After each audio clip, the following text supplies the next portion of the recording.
What's up guys, it's James from Lucrative MMA. I'm back to drop some more knowledge on you, and today we're going to be doing my weekly bet series where I give out a free bet or the best value bet on the card. So let's get straight into it. This weekend we have Blaydes versus Lewis, UFC on ESPN 18 I believe, and the fight I'm going to be talking about today is Usmans versus Malcolm Gordon. So let me go straight into it before telling you the bet. So we'll break down Usmans. Usmans is a very fun guy. He's a very fun guy to watch. Very fun striker. Comes out always looking for the finish. He's got good power.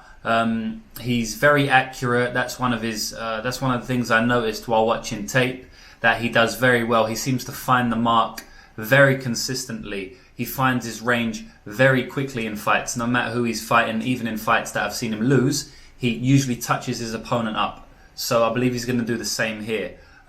Look, this guy always comes for the finish, and that's evident by his record. So if I just pull up his record here, he is 12-4, right? So he's had 16 fights, 16 pro fights. And all of his 12, matter of fact, all of his fights, except for one, have gone to decision. So he has 12 wins with 11 stoppages, and he has 4 losses where he's been stopped via submission in all 4 losses. The only fight that he's ever had that's gone to decision was actually his last fight, which happened in August 2019 against Andrei Sukumtov. But I don't hold it against him, because Andrei Sukumtov, if any of you know him, any of you hardcore fans know this guy, he is fucking tough as they come. I don't think he's ever been stopped. Matter of fact, let me pull his record up here. So, Andrei Sukumtov. So, he's got 8 losses. Now, that seems like a lot of losses, but he is a good fighter. So, he lost to Usmans, decision. Montel Jackson he lost to, decision. He fought Sean O'Malley, decision. Alejandro Perez, decision. Albert Morales, decision, split. Brian Kelleher, he didn't get stopped by him. Gosh. Yeah, all of his losses, even his 2 amateur losses, one to Rob Font, who can bang, we know that, they were all decisions. So he's actually had 10 losses in his amateur and pro career, but he's never been stopped. So that just tells you how tough this guy is. And let me tell you something, Usmans had him hurt a number of times in that fight. Andrei Sukumtov broke his hand in the first round, and Usmans couldn't get him out of there. But as I say, 10 losses, 10 decision losses, so I hold nothing against Usmans for not being able to get him out of there. He has got every other fighter he has ever fought out of there. Now, one thing I will say about Usmans is that he's lacking in the wrestling and the grappling department. He's a great striker, but he has been finished in all of his losses, and they have all come by submission finish. So that is obviously where his skills are lacking. But I will say he does know this. He's not an idiot, and he has been trying very hard to improve this. And I have seen the improvements in his last few fights when I'm watching tape.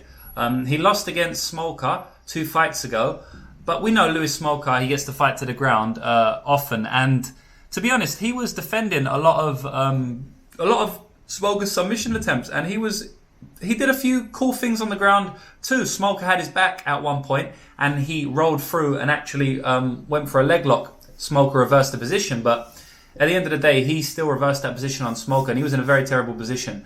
He has also been training in Dagestan, and we know why you go to train in Dagestan, to get your wrestling up. So, look, he's doing the right things, right? So, and I expect to see improvements from this guy because he's a very young guy. He is 24 years old, so very young, and he's going to be making improvements fight to fight, right? And I'm already seeing the wrestling improvements, so I wouldn't be surprised if we see a better version with better wrestling and better grappling this time out against his opponent. His opponent now is Malcolm Gordon. Now this guy is another very fun fighter. He's kind of a must-watch fighter. If you watch his fights, they hardly ever go to decision.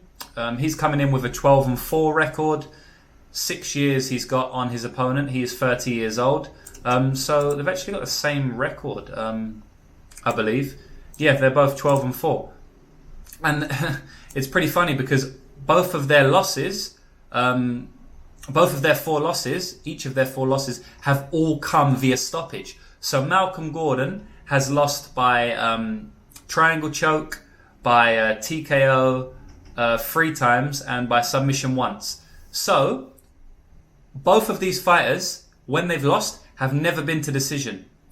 And when they've won, most times they haven't been to decision either. These guys stop fights, okay? If Malcolm Gordon doesn't stop you, he's going to get stopped.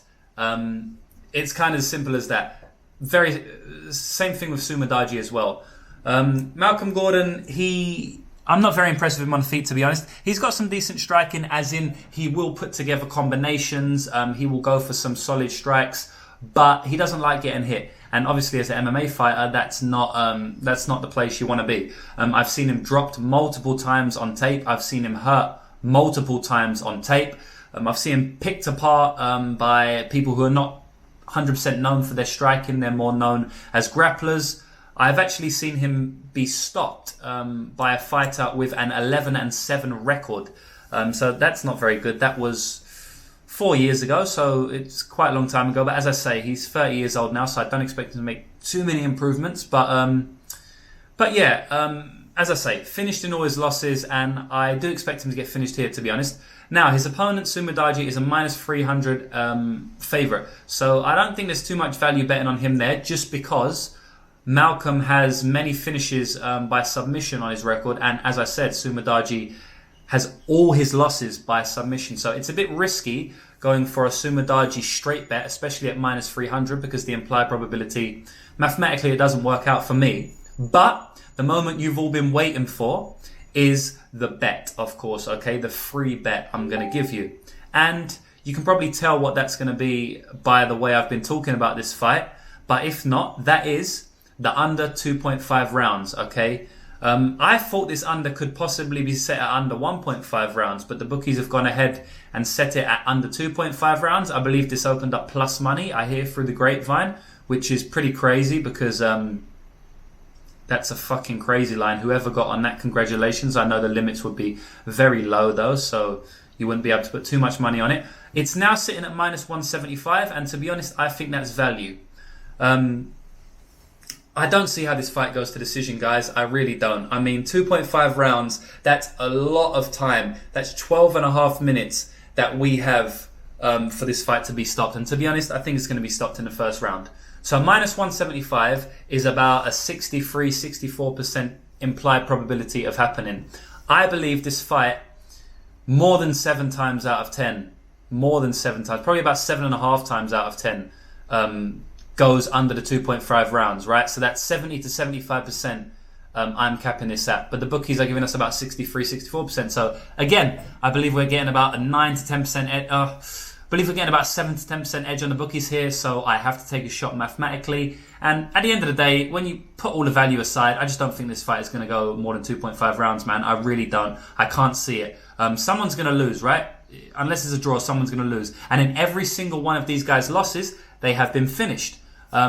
I believe that Sumadaji is probably going to get the first round TKO here. He maybe, if Malcolm can last, he might get a second round TKO. If that doesn't happen, if they end up in a scramble somehow, if Malcolm rolls for the leg, if he does manage to get Sue down, which I don't think he will do because he does have good hips, but if they do end up in a grappling scenario, which could very well happen, Malcolm could definitely take his back. He is very